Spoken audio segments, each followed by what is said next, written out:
এসএসসিতে জিপিএ 5 না পাইলে তোমাকে আসলে কি স্ট্রাগল ভোগ করতে হবে কিংবা এই পাপের প্রায়শ্চিত্ত আসলে কতদিন করতে হবে সেটাই বিস্তারিত জানবো আজকের ভিডিওতে। তাই শেষ পর্যন্ত থাকতে হবে। দেখো আমি এসএসসিতে জিপিএ 5 পাইছি, বাট আমার ছোট ভাই আনফরচুনেটলি এসএসসিতে জিপিএ 5 পায় নাই। ওর রেজাল্ট ছিল 4.50, রাইট?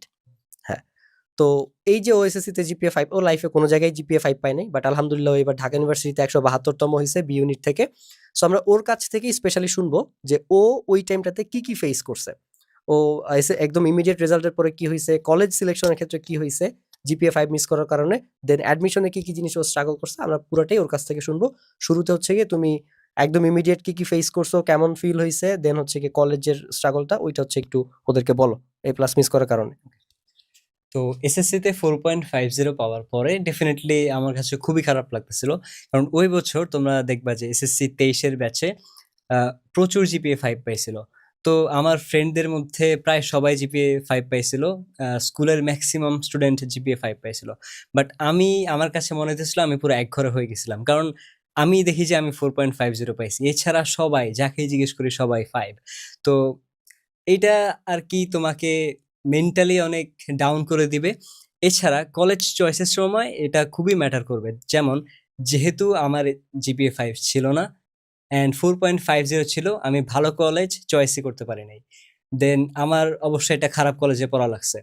তো হয় কি, ভালো কলেজে যখন আমরা পড়ি তখন আমাদের এনভায়রনমেন্টটা ভালো থাকে, ভালো টিচার পাই, ভালো ফ্রেন্ড সার্কেল পাই। আমরাও ধীরে ধীরে পড়াশোনায় বেটার হই, বা স্টুডেন্ট হিসেবে তুমি নিজেকে বেটার করাইতে পারবা। কিন্তু যখন তুমি খারাপ কলেজে পড়বা তখন হবে কি, আশেপাশের এনভায়রনমেন্টটা খুব একটা বেশি ভালো থাকবে না। দেন তোমার ফ্রেন্ড সার্কেল আহামরি ভালো থাকবে না, যেমনটা আমার ক্ষেত্রে হয়েছে। ইভেন তুমি যখন এইচএসসি এক্সাম দিবা তখন তোমার আশেপাশে যে তুমি একটু হেল্প নিবা, সেই জিনিসটা তোমার একদমই আসবে না। যেমন আমি আশেপাশ থেকে একটু হেল্প পাই নাই এইচএসসির সময়। সো আমার পুরোপুরি একা এক্সাম দেওয়া লাগছিল আর কি, এরকম হবে। তো যেমনটা বললাম, ভালো কলেজ চয়েসের ক্ষেত্রে জিপিএ 5 অনেক বেশি ম্যাটার করে। তেমনি অ্যাডমিশনেও এটা খুবই গুরুত্বপূর্ণ রোল প্লে করে। যেমন ধরো যে তুমি এসএসসিতে ম্যাথে A- পাইছো, হায়ার ম্যাথে, বা ফিজিক্স কেমিস্ট্রি ম্যাথের কোনো একটা সাবজেক্টে তোমার বেশি খারাপ হয়ে গেছে। তো দেখবা যে তুমি বুয়েটে এক্সামে দিতে পারবে না, কারণ বুয়েটে খুব সম্ভবত চাই ফিজিক্স কেমিস্ট্রি ম্যাথে। এ প্লাস লাগে বাধ্যতামূলক। হ্যাঁ, বাধ্যতামূলকও লাগে। আবার ধরো যে মেডিকেলে অনেক বেশি নাম্বার থাকে জিপিএ এর জন্য। অ্যান্ড অন্যান্য ইউনিভার্সিটিগুলোতে হচ্ছে 2 দিয়ে গুণ দেয় তোমার জিপিএ কে। তো আমার ঢাকা ইউনিভার্সিটি অ্যাডমিশন টেস্টে আমার মেরিট ছিল 172। তো এসএসসি এইচএসসি কোনোটাতে আমার জিপিএ 5 নাই। কিন্তু আমার যদি জিপিএ 5 থাকতো, আমি ডেফিনেটলি আরো 50 বা 100-র মধ্যে পজিশনে থাকতাম অ্যান্ড বেটার একটা সাবজেক্ট পাইতাম। তো দেখো, আমি আমার নিজের সাইড থেকে আমার সর্বোচ্চ এফোর্ট দিছি অ্যাডমিশনের সময়। কিন্তু আমার এসএসসি এইচএসসি রেজাল্টের জন্য আমার মেরিটটা কিছুটা পিছনে আসছে, জাস্ট আমার এসএসসি এইচএসসি মেরিটের জন্য।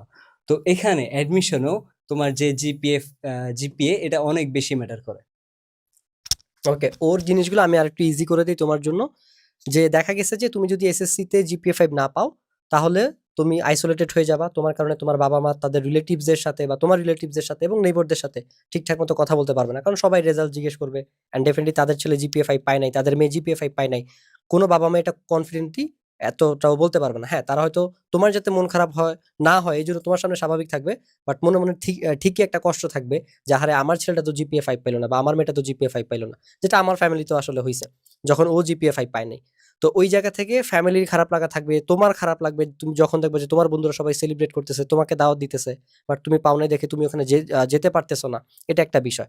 আবার ভালো কলেজ পাওয়ার ক্ষেত্রে একটা বাধা আছে। যেমন আমার ছোট ভাই যেহেতু জিপিএ 5 পায় নাই, ও একটা ভালো কলেজেও যাইতে পারে নাই। সো ওই জায়গা থেকে ওর কলেজ থেকে মাত্র একজন জিপিএ 5 পাইছে সায়েন্স থেকে। ঠিক আছে? এইচএসসি তে মাত্র একজন জিপিএ 5 পাইছে, এবং ওর কলেজ থেকে ও একাই ঢাকা ইউনিভার্সিটি থেকে চান্স পাইছে। তাহলে ও কিরকম কলেজে পড়াশোনা করছে তুমি এবার একটা বুঝে নাও। তো প্রত্যেকটা পরীক্ষা দিয়ে আইসা এইচএসসির সময় আমাকে বলতো যে ভাইয়া, দেখবা আমার থেকে কম পড়েও খারাপ পরীক্ষা দিও, মানে কম প্রিপারেশন নিয়ে একটা ছেলে জিপিএ 5 পেয়ে গেছে, কারণ তার আশেপাশে সাপোর্ট ছিল। কিন্তু ওর পরীক্ষাও একা একা দিছে এইচএসসি তে, কারণ ও পোলাপাইন অত বেশি সিরিয়াস ছিল না। স্বাভাবিক, তুমি এসএসসি তে জিপিএ 5 মিস করছো মানে there is 95% চান্স আছে তুমি অমনোযোগী ছিলা, খুব একটা সিরিয়াস হও নাই, লাস্টের দিকে সিরিয়াস হইছো, এরকম টাইপের স্টুডেন্ট তুমি। তো ডেফিনেটলি তোমার সাথেও কলেজে ওই টাইপের পোলাপাইনেরই দেখা হবে। ঠিক আছে? অ্যাজ এ রেজাল্ট দেখা হবে ওদের সাথে থেকে থেকে তুমিও আরো বেশি ফোকাস হারায় ফেলতেছো বা ডিস্ট্রাক্টেড হয়ে যাইতেছো। সো ওই জায়গা থেকে তোমার এইচএসসিতে তুমি আশপাশ থেকে খুব একটা ভালো সাপোর্টও পাবা না, বা দেখা গেছে যে আরো খারাপ রেজাল্ট তোমার এইচএসসিতে হবে। এটা একটা বিষয় তোমার সাথে হবে। এটা তো গেল তোমার পার্সোনাল ফিলিংস, পাশাপাশি হচ্ছে গিয়ে তোমার প্যারেন্টস এর স্ট্রাগল, দেন হচ্ছে তোমার কলেজ পাওয়ার ক্ষেত্রে অ্যাডমিশনে মোটামুটি কিছু জায়গায়, সব জায়গায় এসএসসিতে আলাদা মার্কস থাকে। দেখো যেখানে ভর্তি পরীক্ষায় তুমি যদি হচ্ছে গিয়ে দেখা যাবে একজন যদি ধরো 73 পাইলো, তার পজিশন যদি হয় 200, যে 73.5 পাবে ওর পজিশন দেখবে হচ্ছে গিয়ে 50। মাত্র 0.5 এর ব্যবধানে দেখো 150 সিরিয়াল পিছিয়ে গেছে, অথচ নাম্বারের পার্থক্য মাত্র 0.5।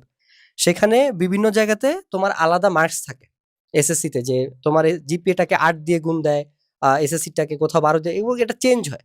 তো সেখানে দেখা যায় জিপিএর জন্য যে আলাদা মার্কস গুলো থাকে, কোথাও 18 নাম্বার, কোথাও 20 নাম্বার, কোথাও 100 নাম্বারে ক্যালকুলেট করা হয়।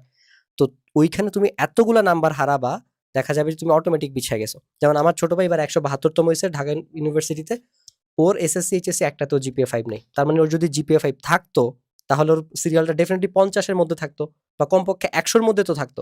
কিন্তু ওটা 172 কেন হইলো? বিকজ ওর জিপিএর মার্কসটা কাটা গেছে। সো এই জিনিসটা তোমার মাথায় রাখতে হবে। এই জন্য আমি বলছি যে বাংলাদেশে কোনো এইম ইন লাইফ নাই, বাংলাদেশে চান্স ইন লাইফ। তুমি স্বপ্ন দেখতেছো যে তুমি ডাক্তার হবা, ছোটবেলা থেকে তোমার ফ্যামিলির ইচ্ছা তোমাকে ডাক্তার বানাবে, বাট তুমি যদি মেডিকেলে চান্স না পাও, সেক্ষেত্রে সবার কি আসলে সামর্থ্য আছে প্রাইভেটে পড়ানোর? তো ওই জায়গায় দেখা গেছে তুমি, তোমার প্যারেন্টস চাইতেছে তুমি মেডিকেলে পড়ো, তুমি চাইতেছো তুমি ডাক্তার হবা, বাট যেহেতু তুমি মেডিকেলে চান্স পাও নাই, তাহলে তুমি মেডিকেলে পড়তে পারবে না। যেখানে তো হয়তো বাংলাতে চান্স পাইছো কোনো জায়গায়, বা ইংলিশে চান্স পাইছো, বা ফিজিক্সে চান্স পাইছো, তোমাকে ওই সাবজেক্টই পড়তে হবে। সো তোমার এইম ইন লাইফের কোনো দাম নেই, বাংলাদেশে কোনো এইম ইন লাইফ নেই। বাংলাদেশ হচ্ছে গিয়ে চান্স ইন লাইফ, যেখানে চান্স পাবা ওইখানেই পড়তে হবে। সো ওই জায়গা থেকে তোমার যদি আসলেই মন থেকে ইচ্ছা থাকে যে হ্যাঁ আমি ডাক্তারি পড়বো, ইঞ্জিনিয়ারিং পড়বো, আর তখন যদি তুমি তোমার এই জিপিএর মার্কসের কারণে চান্স না পাও, তাহলে এই পাপের প্রায়শ্চিত্ত তোমাকে আসলে সারা জীবন দিতে হবে। যে আমার তো এটা স্বপ্ন ছিল, বাট জিপিএর মার্কস ছিল না দেখে আমি এটা হইতে পারিনি। তখন তোমার দেখা যাবে যে একটা সময় পরে রিগ্রেট হবে, ইস যদি আরেকটু সিরিয়াসলি পড়তাম, ইস যদি আরেকটু ট্রাই করতাম। তো যখন বড় হয়ে যাবে, এখন তো ছোট আছো বুঝতেছো না, বড় হওয়ার পরে রিগ্রেট হবে। যেমন ভাইয়ার ইচ্ছে ছিল ভাইয়া বুয়েটে পড়বো, বাট ভাইয়া পড়তে পারিনি। সো ডেফিনেটলি কোনো, আমি যদি সিরিয়াসলি চিন্তা করি একটু হলেও আসলে রিগ্রেট হয়। ঠিক আছে, মাঝে মাঝে বলি যে আল্লাহ যা করে ভালোর জন্য করে, ঠিক আছে যদি চান্স পাইতাম তাহলে এটা করতে পারতাম না, ওইটা করতে পারতাম না। আবার মাঝে মাঝে না, এটা তো ওয়ান কাইন্ড অফ একটা ইয়া ছিল। সো ওই জায়গা থেকে আসলে তোমার এই জিনিসটা মাথায় রাখতে হবে যে তুমি যদি জিপিএ 5 না পাও, এটা ব্যাপারটা এরকম না যে এটা এসএসসিতেই শেষ হয়ে যাবে, যে খালি পাইলাম না 2-3 মাস স্যাড থাকবো শেষ। নো, তুমি হয়তো নরমাল হয়ে যাবা, স্যাডনেস চলে যাবে, বাট পাপের প্রায়শ্চিত্ত তোমাকে দিতেই হবে। এটার মূল্য তোমাকে যেমন কলেজে দিতে হবে, অ্যাডমিশনে দিতে হবে, অনেকের ক্ষেত্রে লাইফও দিতে পারে। এই জন্য বলছি যে এসএসসিতে যদি তুমি জিপিএ 5 না পাও, তোমাকে এক্স্যাক্টলি এই স্ট্রাগলগুলো ফেস করতে হবে, এবং তোমাকে এই পাপের প্রায়শ্চিত্তগুলো দিতে হবে।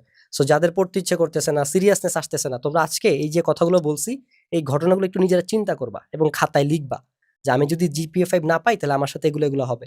আমার জন্য আমার বাবা মা, আত্মীয় স্বজন এবং পাড়া প্রতিবেশীর কাছে ছোট হয়ে যাবে। আমি কোথাও হচ্ছে গিয়ে স্বাভাবিকভাবে মিশতে পারবো না ফ্রেন্ডদের সাথে। আমার ওই টাইমে হচ্ছে গিয়ে আইসোলেটেড থাকতে হবে। দেন হচ্ছে গিয়ে আমার ভালো কলেজ পাবো না, সেখানে আমার এইচএসসি রেজাল্ট রিলেটেড এটার সাথে, বা হচ্ছে গিয়ে আমি অ্যাডমিশনে আমার নাম্বার কাটা যাবে, দেখা যাবে আমি ভালো পজিশনে চান্স পাবো না, বা আমি আমার স্বপ্নের ইউনিভার্সিটিতে চান্স পাবো না।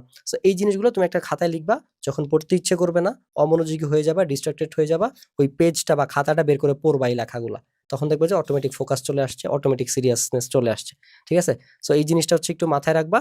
আর যারা হচ্ছে এসএসসি 26-27-এর আসো, তোমাদের জন্য আমাদের যে চলমান কোর্সগুলো আছে, এগুলো যদি তোমরা কিনতে চাও, তাহলে হচ্ছে গিয়ে ডেফিনিটলি সায়েন্স বেকের ফেসবুক পেজে নক দিবা। সেখানেই তোমরা বিস্তারিত জানতে পারবা। সবাইকে অসংখ্য ধন্যবাদ। আসসালামু আলাইকুম।